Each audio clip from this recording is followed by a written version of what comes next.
Students at Redbird recently explored the outer reaches of our universe. Well, sort of. Through project-based learning, all students from kindergarten to 12th grade learned about our solar system and beyond. Did you know that our sun has layers? Well, now our elementary students can tell you all about them, along with other features you'll notice when studying the sun. There's a core, a radiation zone, a convection zone, a photosphere, a chromosphere, and even a corona. Students learned that when you examine the sun, you'll also see sunspots and prominences, which are large, bright features extending outward from the sun. But we decided it wasn't enough to just learn about these features. So we came up with a tasty way to showcase our knowledge.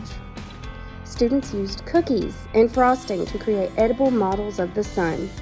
We used yellow and red sugar sprinkles to represent the granular appearance of the photosphere. We carefully placed sunspots made of chocolate chips, and we used delicious strands of cherry licorice to create prominences from the sun. Who knew learning about the sun could be so sweet? Through teamwork and physical endurance, our middle and high school students raced through the hallways to locate and correctly define vocabulary words in a high-speed scavenger hunt.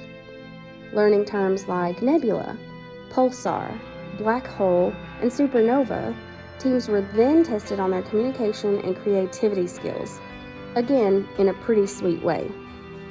Multicolored marshmallows, each representing a different element on the periodic table, were used to create edible molecules. Molecules found not just on Earth, but throughout our universe.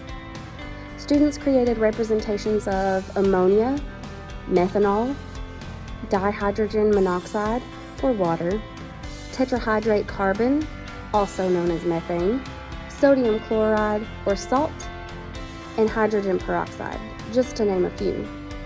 No marshmallows were harmed in the making of this film, though they may have been devoured once the cameras stopped rolling. All of this was in preparation for a discovery expedition to the Morehead State University Space Science Center and the Challenger Center in Hazard, Kentucky. Our goal is to encourage students to reach for the stars. Stay tuned to find out where they'll go next.